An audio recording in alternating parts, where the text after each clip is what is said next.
son is racing.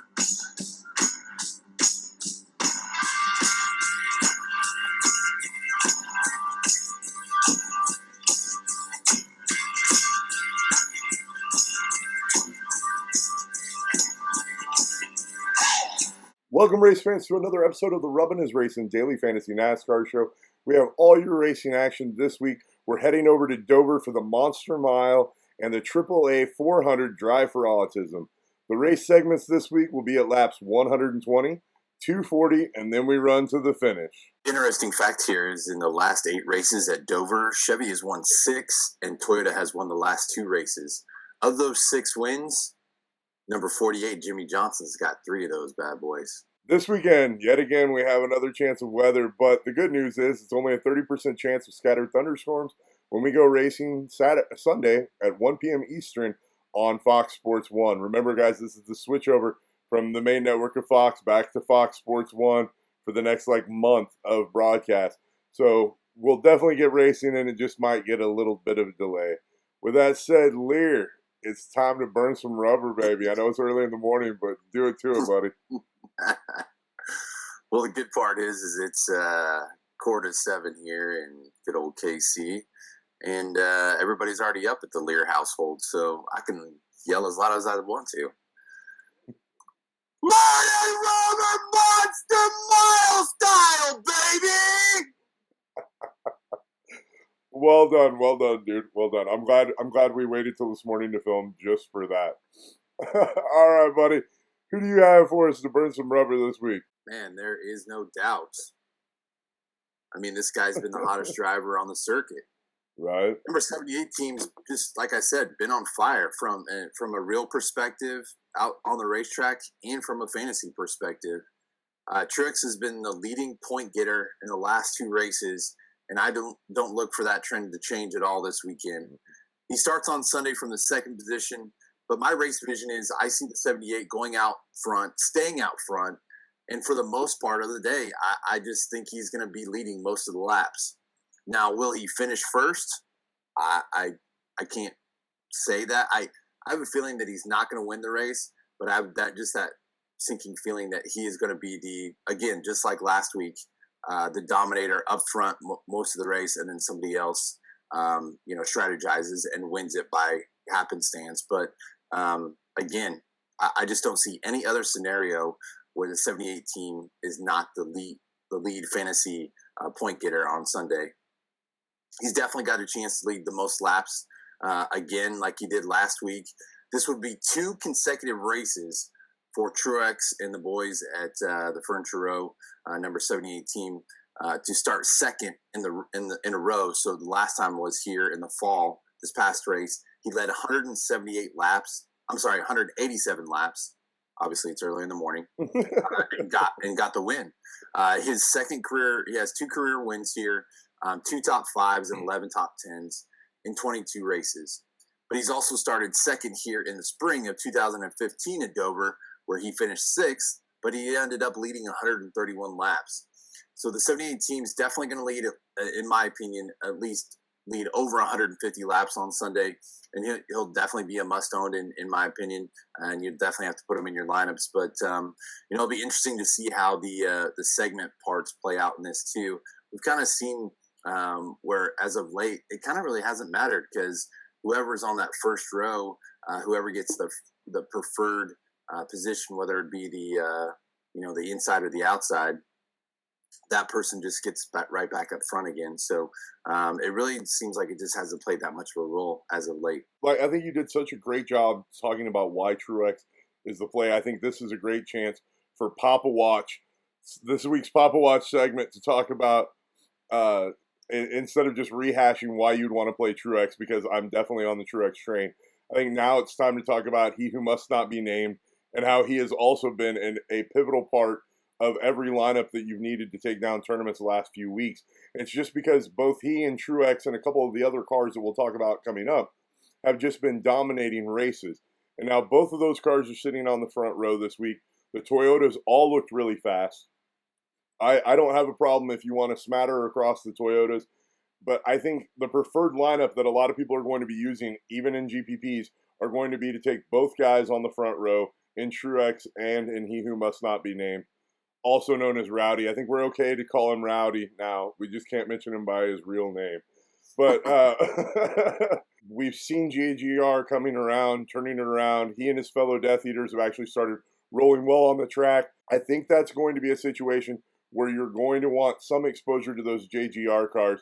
And you can even take his Death Eater partner, Hamlin, who once again qualified a little bit further back. Yeah, I mean, it's definitely lined up to where if you wanted to throw a JGR stack together, you could definitely do that because all four of them are starting in the top 10 with Rowdy on the pole. Suarez, I don't know where he came from, but he's qualified third. And then you got Kenseth, who has been very dominant at this track here at Dover. He's got 3 wins here. So, I'm definitely going to have some exposure on Matt Kenseth. Plus, he hasn't had that good of a season. And last week he surprised me. He started 4th at Charlotte and stayed up in that top 5 the whole race. So they looked a little bit stronger last week, and I definitely see them bringing that momentum to the racetrack this week. But as far as Mr. Rowdy, he's pissed off, man. He's ready to get in that winner's circle. He obviously had the most dominating car, him and Truex last week. But obviously you could tell at the end Rowdy had the speed.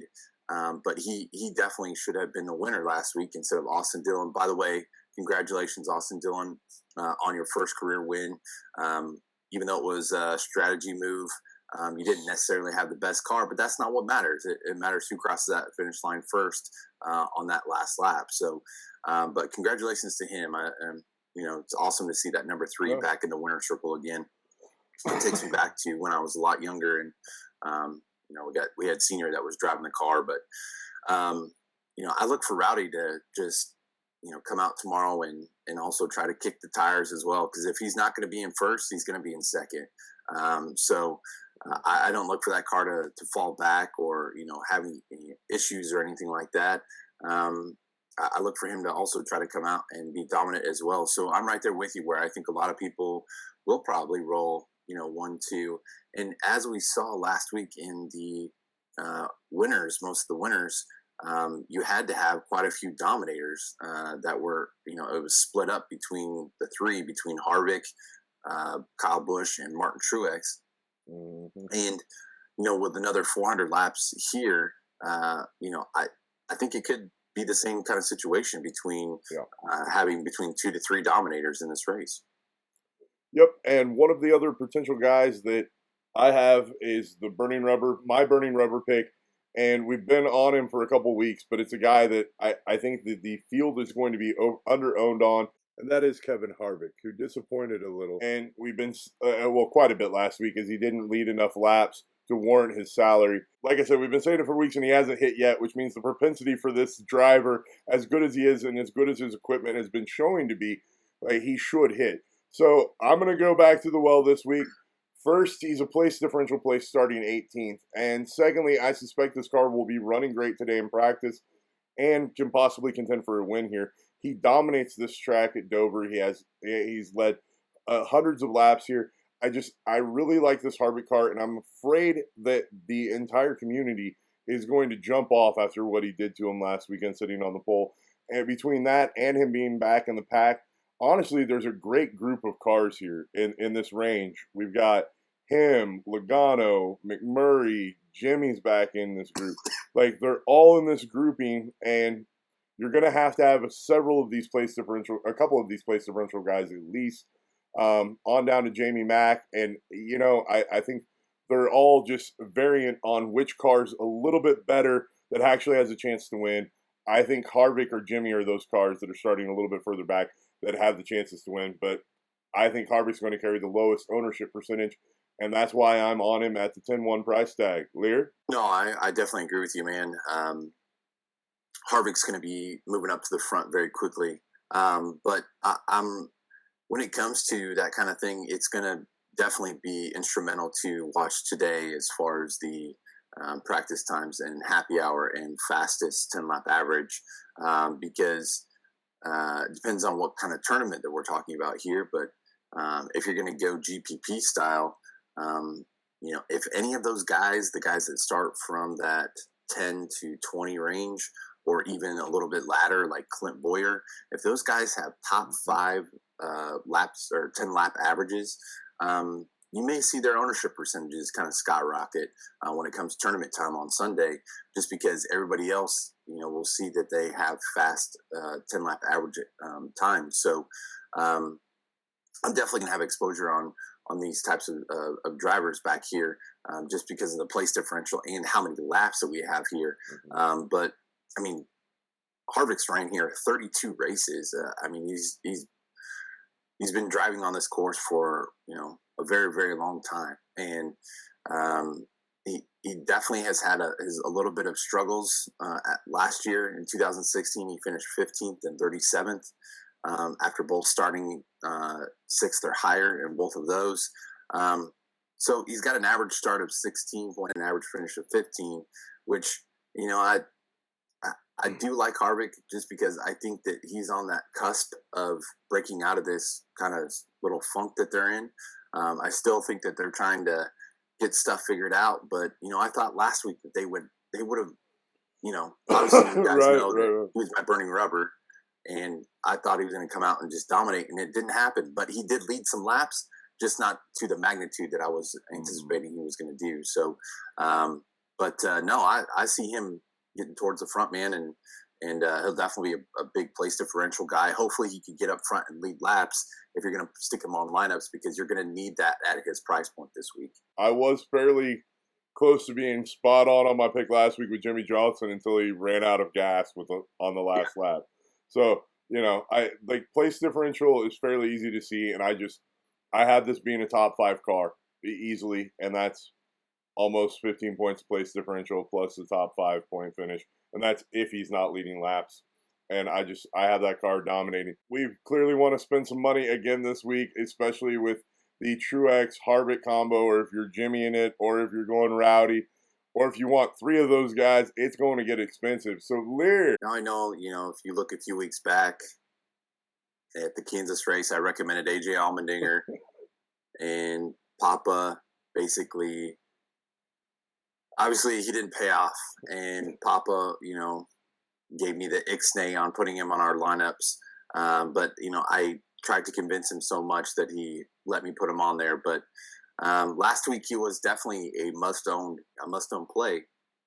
This week I'm going to go back to the 4017. AJ starts this weekend from the 24th position on Sunday. His average start here is 17 with an average finish of 23. And I know you look at that stat and you'll say, why are you picking this guy? Because I do have one little point that I'd like to make here is he doesn't have the best of stats here.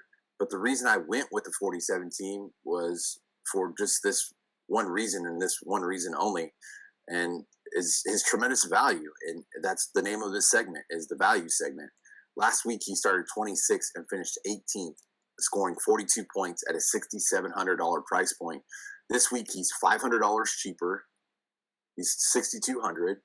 He has a good chance of staying on the lead lap, which is important here at Dover, because obviously with it being a mile-long track, we're going to be, people are going to be getting lapped on this track. So it's going to be huge to stay on the lead lap there. But I definitely see him scoring a top 20 again, possibly even a top 15.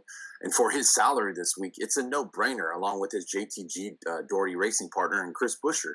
Same thing. He's starting from the 29th position. These boys are in better equipment than all these other people priced around that same range, or just a little bit less. But, again, I definitely have a feeling that these two are going to finish in the top 20. And either one, if you go with 4017 with Buescher, or Allmendinger, or if you go with Buescher, I mean, both of them, or you combo them together. I definitely think they're both going to be really good value for you this week. And, I would definitely plug and play them as much as possible. Now, are you sure you're just not on Dinger because you were overloaded, he destroyed you, and then you were underloaded and he was a necessity? I mean, this just seems like common Liehr yin yang. I hate to call you out. He was under-owned last week on my lineups, I will say that, yes. Yeah, I did have exposure, but he was under-owned. I just thought it was only fair to throw that out there. Like, I know how Liehr operates. Like, I knew that's where that was coming from his heart. He was so mad he didn't have him last week. I can see it in his face right now. Oh man. No, I don't have a problem with either one of these guys. I would have liked Dinger to qualify a little bit lower than even where he is. But you know me, I try to get as much juice out of my place differential guys as possible. But we have the Danica Patrick rule of the 24th or higher. Dude, speaking of which, my value play is hold on, wait for it, Danica. Yeah, I did it. Okay, check it out. She has 2 top 15s here. Both times she's done the top 15s, which makes this her best track by far. She started 31st or worse. Guess what she starts this week? 31st. Now, we know that equipment is good. We just have a wreck magnet in her car. Guys, look, if I was rolling one lineup, I probably wouldn't make Danica a staple. But, if I'm rolling multiple ones, it's somebody I have to look at it at her price tag. I also like in this price range, Regan, Castle, McDowell. They're all still underpriced, as we've been talking about for weeks. But I figured I would mix it up a little bit, even if it did make you vomit in your mouth just a little bit. The Danica rule is in effect, and not just in effect by a spot or on the line. 31st, man. I'd say 7 spots below the Danica rule. Other sneaky value play that we haven't talked about, and most people I don't think will be on it, is that of Regan Smith at 6,100. The Petty Motorsports seem to really do well and run fast at Dover. Look back over the track history of that 43 car, and anytime Petty Motorsports has even put in multiple cars, they all seem to run well at Dover. This is a track that Petty Motorsports, for some reason, has figured out. I have no problem with a backup driver here. I think he'll be extremely under-owned at 6,100 because that price point is just a little bit difficult to squeeze in. I like it as a sneaky value play. Your thoughts on Danica? We know you love the 300 price, guys. Yeah, brother. One, I was going to say, we could make up an AJ Allmendinger rule that his has to be 26th or higher. But when it comes to Danica Patrick, yeah, I'm right there with you with having exposure with her this week, just because where she's starting at, and in her whole career since 2012, she's had 9 starts here.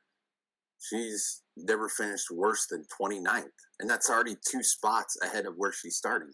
And she's got a average start of 29th and an average finish of 22nd. So that is almost, if she finishes 22nd, that's 9 place differential. And for Danica, that's solid gold, man. And at that price point, that is definite value. The thing with her is she gonna finish the race?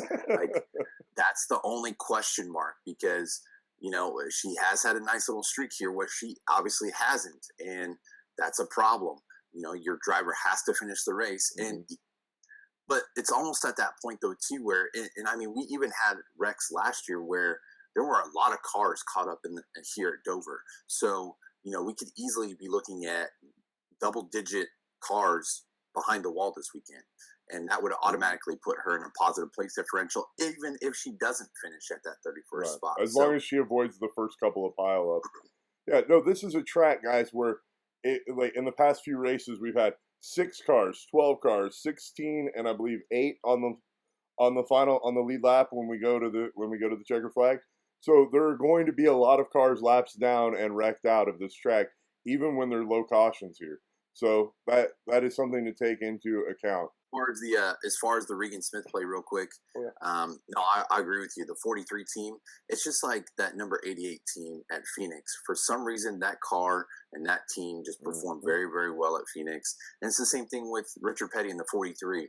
For some reason, in their years and years of notes of racing this track, they know what to do and they know where to go. And yeah, am I a little concerned that it's not the normal driver at Eric Almirola and it's Regan Smith? Yeah, maybe a little bit. But obviously with, as we had with the number 88, when Earnhardt wasn't in it, what was that, last year? It still performed very, very well. And so I definitely think that the driver plays a little bit part into it, but the car, if you don't have the car, you're not going to have the results. So it's a good place to start there. Well, before we get to the going to the garage segment, let's go ahead and talk about the 88 for a second. He had a good finish last week. It still wasn't the spectacular finish that we want out of that 88. We're starting to believe that maybe he's not scared to be in the car, or are we still playing the Junior needs to prove something to me? He had a top 10 finish last weekend, which was great. I was happy for him. They definitely needed that to get some momentum going for the rest of the season. So it's still early in the game. Will I have maybe one? Yeah, probably. But much more than that, I still can't get myself to do it, just because I don't know. Starting 11th here it's a little high in my book for Earnhardt, which is very, very sad to say. But on the other hand, though, I don't think his ownership percentage is going to be that high either. So, you may want to get you some on that, because you may get yourself an advantage there. See, I'm kind of worried that people are going to jump on Junior because of that performance and because he's 11th. I don't like it. I think it's an overqualification, and I still am worried that he's kind of afraid to be in that car. I don't know. I'm still not sold. I wish I was, and I wish he was the driver that he once was, but I just haven't seen it yet. Yeah. But with that said, Liehr, who do you want to send to the garage this week? Now, remember, guys, when we send somebody to the garage, sometimes it's because we want to talk smack on the driver. Sometimes it's because we're talking smack on DraftKings or the pricing. And sometimes it's because we're talking smack on where the driver qualified. But you know what? Before we send drivers to the garage, I think it's only appropriate that we send DraftKings to the garage. And I think this is a legitimate gripe for all the fantasy players out there. DraftKings has structured the NASCAR tournaments, they basically doubled the size of the 20 entry max, and added, of that $40,000 that they added to the prize pool, $500 to the top 3 spots. So congratulations, you get to beat 10,000 more people and don't win any more money first place. Like, that's Right. just a garbage tournament. And I honestly expect better out of DraftKings, and as the industry leader in fantasy sports, I think we deserve better out of them as players. But dude, guys, seriously, these tournaments are structured poorly across the board. My personal favorite is the $20 3-entry max tournament.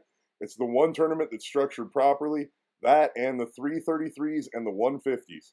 Your thoughts, Liehr, real quick before we get into going to the garage. Yeah, brother. Yeah, you and I had a conversation about this earlier, and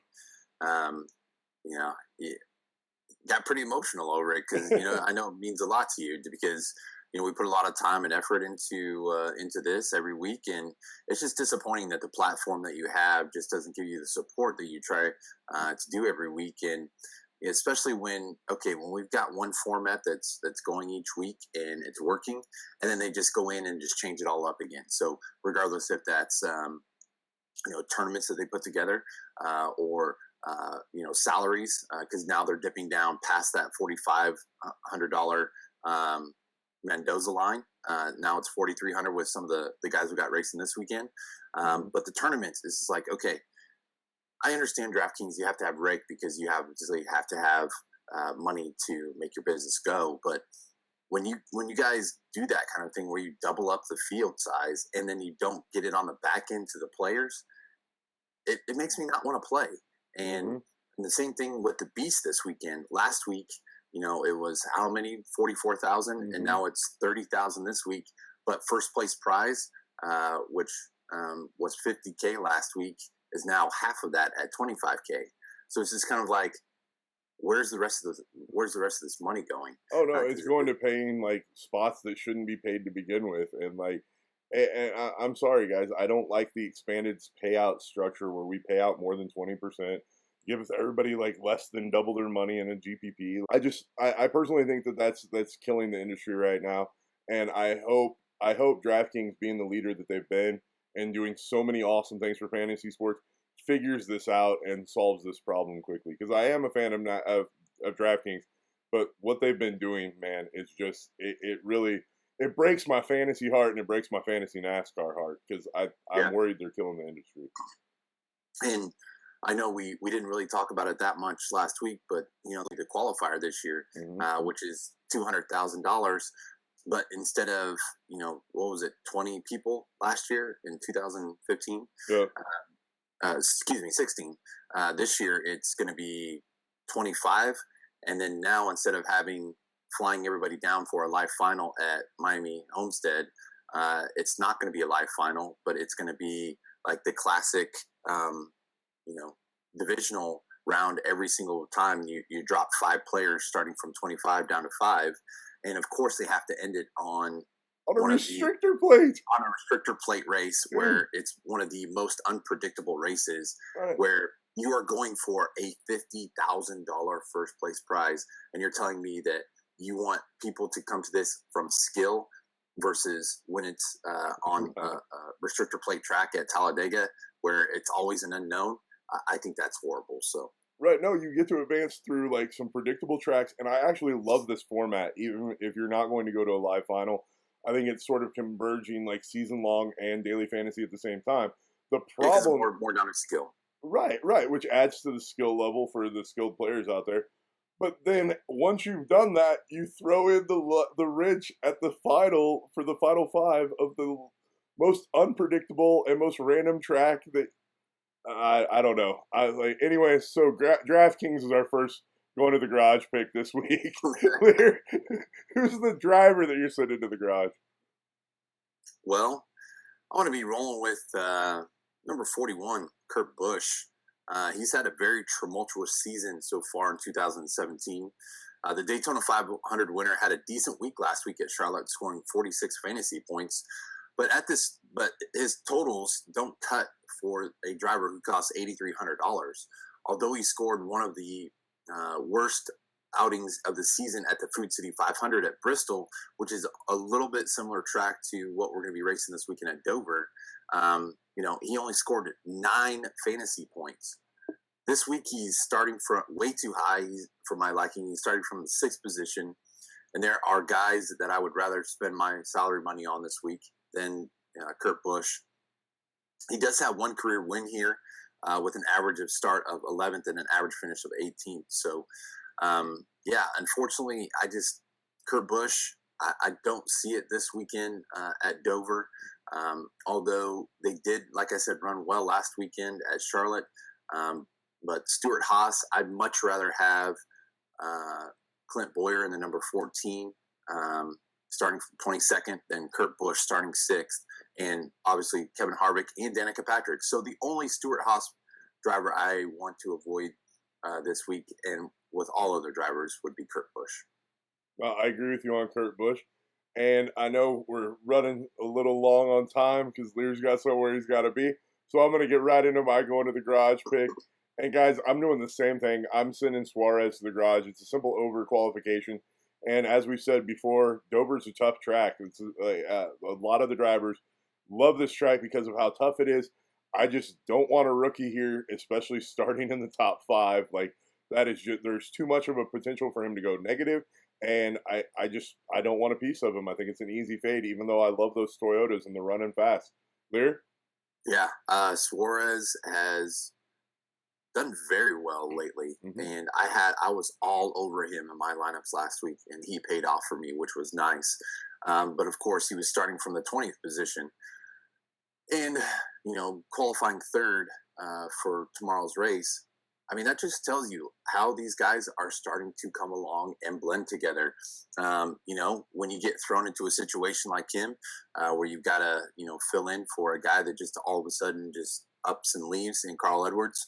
They're doing great, man, and he's definitely got a lot of talent. What he did in the All-Star race, winning the Open to get into the actual All-Star race. So they got it going over there at the 19 team, and I would love to say yes, but you never know.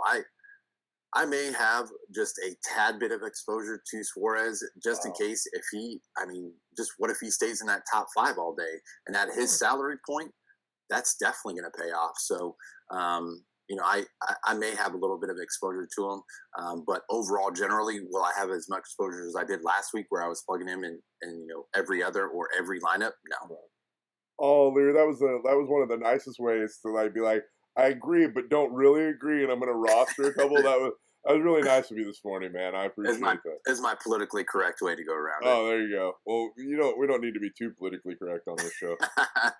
All right, man. Now it's the time for us to put together our lineup in the 10K lug nut, which filled last week with 6 hours to go, so they didn't expand it at all, which makes perfect sense. Well, we put ours in the beast last week. As well as the beast filling by noon. That 50,000 tournament filled by noon, so we're going to shrink it by 5. Right. They shrunk it by 5,000 people out of the 45 and shrunk the top payout by 25 grand. You gotta love DraftKings, man.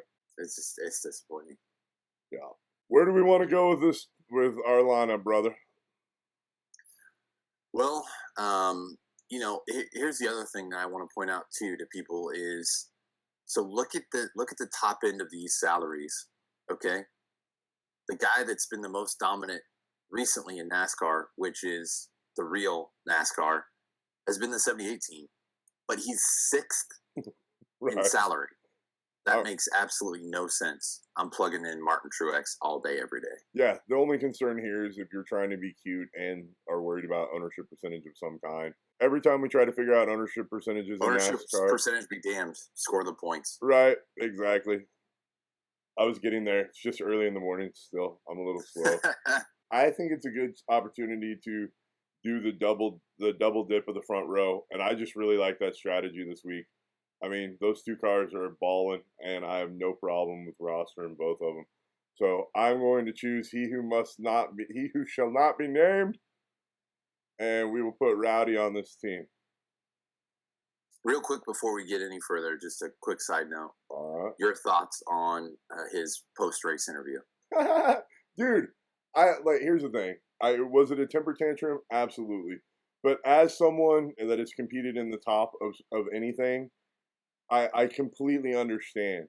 Anytime somebody comes up to you after you take a loss, especially when you were supposed to win, it is very hard to process having microphones in your face or people in your face or TV cameras. That is a very, very difficult thing to do. I honestly think it's great for the sport. I think personalities are what drives NASCAR.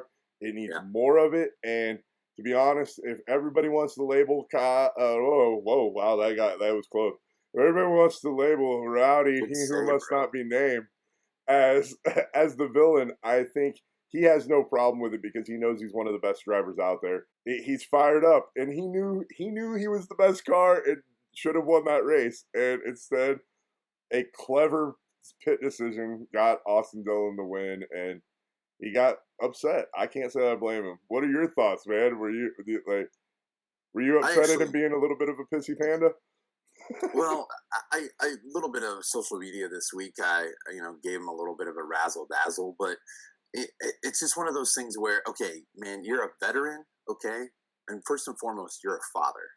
So you acting like that, like if once Brexton is old enough to see if you still continue to act like that, man, he's gonna follow in his father's footsteps. And I get the frustration. I totally get it. Being a guy that played high level of sports, it was disappointing, of course, after you take a loss and let's say you had a really good game and I hit a home run and, of course I was going to be mad, but you can't let your emotions get the best of you no matter what happens.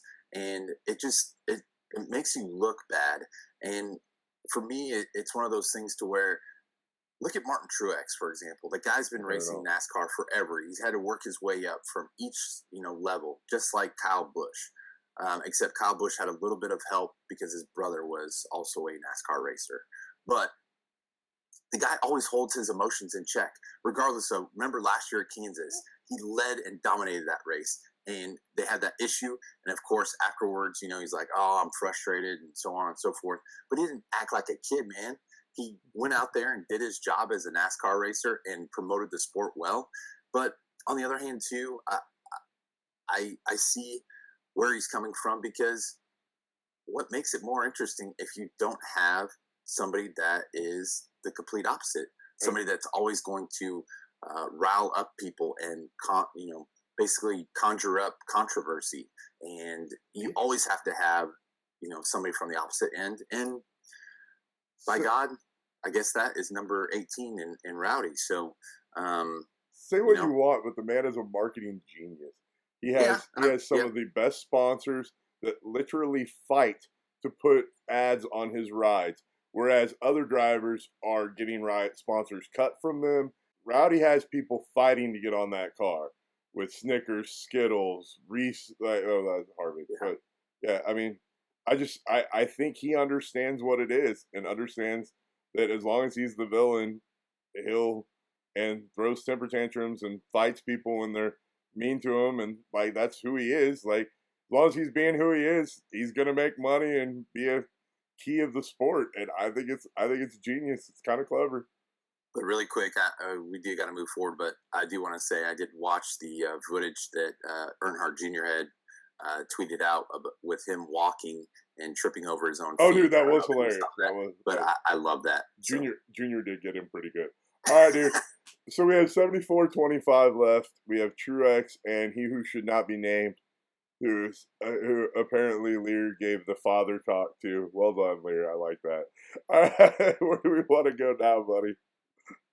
Well, in my opinion, man, I think we got to reach down and take somebody. But I know you and I will agree on this. But I think we should plug number 10 in there, man. Dude, get some salary back. Isn't it so dirty when you roster her on a lineup? But we've seen it multiple times. Every season, there's about 3 or 4 races where out of nowhere, she starts in the back and has one of those top 15 finishes, and you have to have her. She's the right value, and I'm with you. I like saving money there.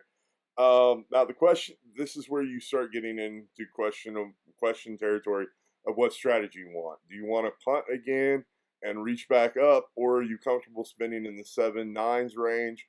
And there are a lot of interesting drivers in that range that I like personally. I really like Jamie Mack and Casey Kane. I think people are going to be off Casey Kane like crazy. And I'm sorry, that was the stone cold right play until he got involved into the wall, and that car was running top 10 all day. So you can spend in that range, or we can value save and spend up. Liehr, what would you want to do, man? Honestly, I would want to go dip down into another pump play, and then our last 2 positions. That way, you and I can both probably take whoever that we want. I have an idea of who I would want. If this was me, I would roll either Chris Buescher or Allmendinger. Probably in this situation, I would roll Buescher just because he has the more greater place differential possibility than Allmendinger. So if you put him on there, that leaves 87.50, and that puts me right in the spot where I want to be to put on somebody else that I really, really like this year.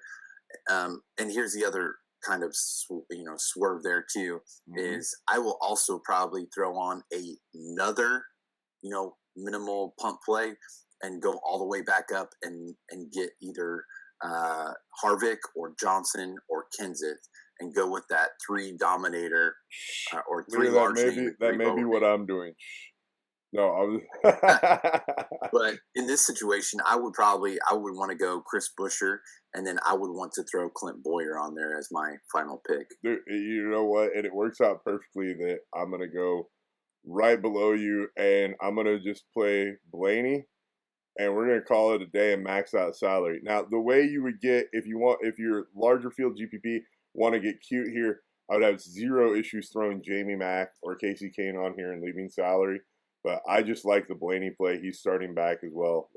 Yeah, and that team has been on a roll, except for last week. But now Wood Brothers do have a little bit of sketch history occasionally at the shorter tracks, but I'm not worried about it. That car is legit. Blaney's legit. Yeah. And like I said, if you don't like it, you can always deviate down. But these are, once again, we try to show you this lineup not to copy, but to give you an idea of the proper process of putting together a lineup. And I think we did that, showing the different variations this week fairly well of where you could go with different strategies. So with that said, it's time for us to say our goodbyes. And I want to thank you guys for watching the show again. It's my fault that AW is not on the show this weekend. I had the opportunity to go play an alumni golf tournament yesterday, and unfortunately didn't get back in time to film the show last night. And unfortunately, AW had to work today. So It is my fault. My bad, A-Dub. But Team Black Clothes, we're here to get it all done for you. Dude, we are all blacked out early in the morning. This is crazy. I just noticed that, I did too. But yeah, I can't wait for this race, man. It's the Monster Mile with the Monster Energy NASCAR Cup. A lot of monsters this weekend, and I know we're going to see a lot of monsters on that racetrack, and I can't wait to watch it. But good luck to you guys this week. Hit us up for any questions on the YouTube channel, and look forward to it and appreciate the time, brother. Oh, dude, Liehr, I appreciate you owning up to the mistake yesterday and your scheduling error. That was awesome. Guys, thank you to you for watching our show as always. Hopefully next week we will be back with the 3-man panel as always when we film. And guys, let's get it done this week. Even though DraftKings didn't give us the best of contests, the ones that are out there that you're going to enter this weekend, best of luck. And I hope that we take down the ones we're in and that you take down the ones you guys are in. Have a great week. I'm still reeling from last week, man. I had almost 3K going into the latter part of the race, and it just tubed down to I ended up losing a couple hundred. So yeah, dude. Yes. Even with the terribleness that was Larson getting tackled into the wall, which was almost all my lineup, Jimmy coming back at the end there was between that and he who must not be named dominate. I was having a decent week. It was coming back, and then Austin Dillon wins. And I let the lady pick my lineup for the qualifier, and she ended up picking one without Roland Larson. And come to find out, that was the play. I just didn't have the other right place to go with it. All right. Well, later, guys. We'll talk to you next week. Have a good one. Hit us up on Facebook. Weekend, everybody. Later. Or on the YouTube channel. Later.